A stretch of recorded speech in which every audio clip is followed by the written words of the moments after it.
Vətəndaşın şikayətinə niyə baxmırlar? Tərtər rayon Şıxarx qəsəbə sakini Əmrahova Hicran Nurəddin qızının şikayəti üzrə iddia edən Məmmədov Əlzamin bildirir ki, saxta tibbi arayış veriblər. Yüksək vəzifə tutan şəxslərin vasitəsilə bu cinayəti örtbasdır edirlər. Səsləndirdiyimiz fikirlərin müəllifi, etibarnamə üzrə Əmrahova Hicranın nümayəndəsi Məmmədov Əlzamin Prezident İlham Əliyevə müraciətini Media TV Azmedia qrupu təqdim edir. Qarşı tərəfi dinləməyə hazırıq. Mən Məmmədov Əlzamin Yunusov, Bərdər rayon Qaradalı kəndində yaşayıram. Tərtər rayonunda yaşayan Əmrahova Hicran Nurəddin qızının etibarnamə üzrə nümayəndəsiyəm. Qeyd edim ki, Hicran Tərtər rayon xəstəxanasında Talih adlı şəxsə dəfələrlə, yəni 2 dəfə ilə saxta arayışların verilməsi, Ağdam rayonu xəstə verir, Tərtər rayonu sağlam verilməsi və ya saxta bulletin verilməsi barədə ərizə versə də, Tərtər rayon prokurorluğu hörmətli Əli Qurbanlı işin araşdırılması əvəzinə cinayət işini rədd etmişdir.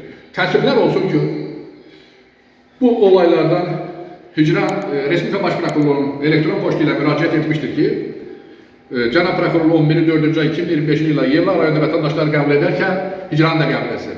Bundan məlumatı olan Əli Qurbanlı Hicranı çağırıb, qeydiyyatdasa deməyinə baxmayaraq öz vəzifə səlahiyyətindən sui-istifadə edərək Tərtər rayonunda hüquq mühafizə orqanları Hicranı tanıdıqları üçün Yevlaxa apartdırmış.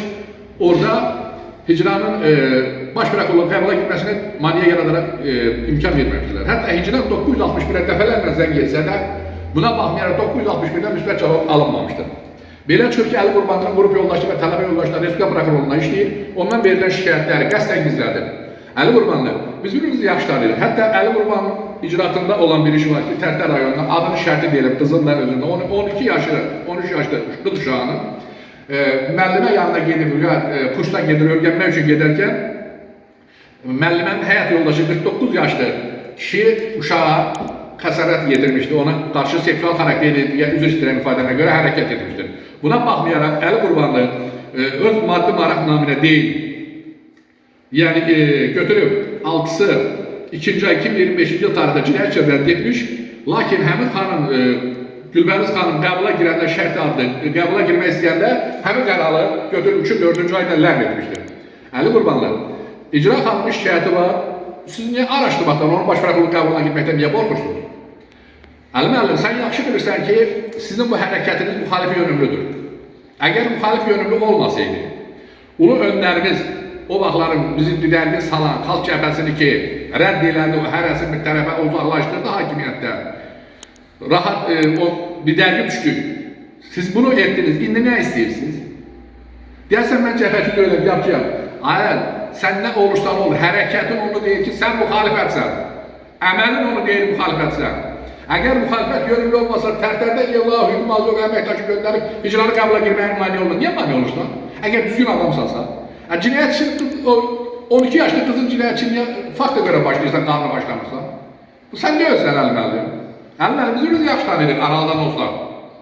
Amma mən sənə deyirəm ki, siz ulu öndər, rəhmətli ulu öndərimizdən sonra onun hüquqi varisi olmuş Azərbaycanın əvəz edilməz lideri İlham Əliyevə xəyanət edə bilməyəcəksiniz. Biz sizlərə bir dəfə inandıq cəbhənin vaxtında, mən onda da inanmadım. O vaxt elə cəbhəçilər məni tez-tez tuturdu. Yenə də inanmıram. Sən bu əməlindən əl çək. Əli müəllim, sən niyə maniyə yaradırsan? Cənab Prezident göstəriş verir ki, yerdə vətəndaşlar qəbul olunsun, problemini dinlənilsin. Siz niyə buna maniyə yaradırsınız? Üzümüz turan ölkəmizin prezidenti hörməti İlham Əliyev cənablarına.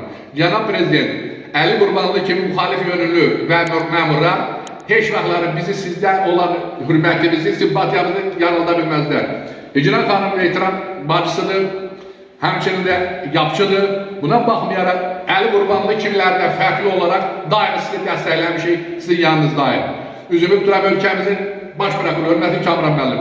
Kamran müəllim, sizin əməkdaşlarınız digərlərindən fərqli olaraq sizə düzgün informasiya vermir, qəbulunuzun normal keçmir, güya qəbula gələn yoxdur. Təəssüf ki, çoxdur. Diqqətinizə bir də çatdıram, hörmətli Kamran müəllim. Açıq deyirəm, Zakir Qanılov işləyəndə bu hallar yox idi. Ümidvaram ki, boşluqlar aradan qaldırılacaq və Hicran xanımı şəxsən özünüz qəbul edəcəksiniz.